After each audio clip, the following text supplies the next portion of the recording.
saya Selamita dengan NIM 211340200 dari kelas BKI 5E, mahasiswa dari Prodi Bimbingan Konseling Islam, Fakultas Dakwah, UIN Sultan Maulana Hasanuddin Banten, untuk memenuhi tugas mata kuliah Quran dan Hadis BK. Di sini saya akan menyampaikan laporan terkait konseling individual yang telah saya lakukan kepada Ibu T dengan usia 27 tahun, berdomisili Tangerang, yang dilaksanakan di rumah Ibu T.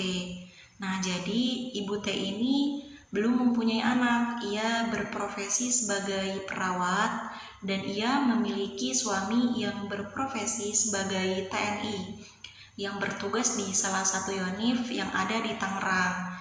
Pasangan ini baru menikah selama kurang lebih 1 tahun pada 20 Juni 2022. Setelah cuti selama 1 bulan karena menikah, suami dari Ibu T ini langsung mendapat perintah untuk Satgas ke Papua selama setahun sampai bulan Mei 2023 mendatang. Pada 13 Mei 2023, Ibu T ini sangat menunggu kepulangan suami tercintanya. Namun takdir berkata lain.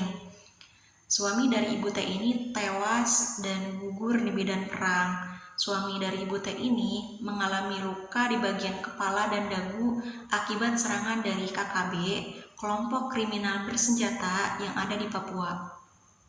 Dari situlah awal mula Ibu T ini mempunyai penyakit mental. Sejak kepergian suami tercintanya, Ibu T seringkali gelisah, sedih yang berkepanjangan, dan kerap kali saat ia bekerja tidak pernah bisa untuk fokus karena dihantui oleh kepergian suaminya. Ia mengaku bahwa sangat belum siap ditinggalkan oleh suaminya tercinta itu. Ibu T ini mempunyai tingkat kecemasan yang sangat tinggi, bahkan sampai ingin melukai dirinya sendiri dan tidak bisa mengontrol emosinya ketika sedang marah.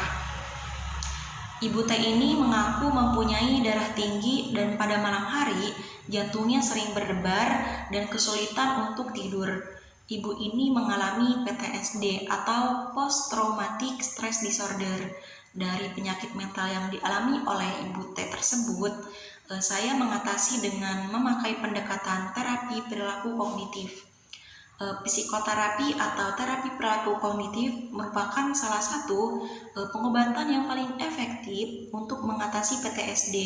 Tujuan terapi ini yaitu mengubah pola pikir negatif. Yang pertama, mengidentifikasi masalah. Dalam terapi perilaku kognitif ini, menyadari dan menerima bahwa pasien memiliki masalah. Yang kedua itu fokus pencarian solusi, yaitu membantu terapis memecahkan masalah yang besar menjadi masalah-masalah kecil yang bisa kita hadapi satu persatu dan perlahan-lahan sehingga terasa ringan. Yang ketiga, mencari cara praktis yang bisa memperbaiki cara pikir pasien setiap harinya. Hal ini dilakukan dengan tujuan untuk mengubah cara pasien memandang dan menanggapi sebuah masalah. Meski sederhana, ini bisa sangat berpengaruh terhadap kemampuan pasien dalam menyelesaikan masalah atau membuat pasien memiliki sifat yang lebih positif. Saya juga menggunakan pendekatan dalil Al-Quran dalam surat Al-Baqarah ayat 155-157 yang artinya, dan kami pasti akan menguji kamu dengan sedikit ketakutan, kelaparan, kekurangan harta, jiwa, dan buah-buahan. Dan sampaikanlah kabar gembira kepada orang-orang yang sabar, yaitu orang-orang yang apabila ditimpa musibah, mereka berkata, Inna lillahi wa inna ilaihi raji'un, yang artinya sesungguhnya kami milik Allah dan kepadanya lah kami kembali. Mereka itulah yang memperoleh ampunan dan rahmat dari Tuhannya, dan mereka itulah orang-orang yang mendapat petunjuk.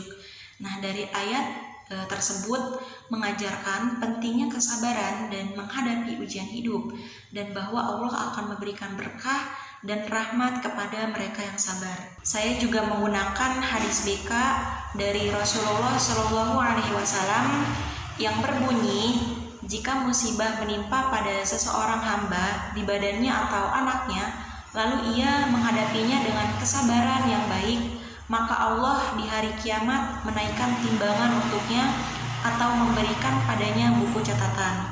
Cukup sekian mengenai laporan konseling individual yang saya sampaikan. Kurang lebihnya mohon maaf. Wassalamualaikum warahmatullahi wabarakatuh.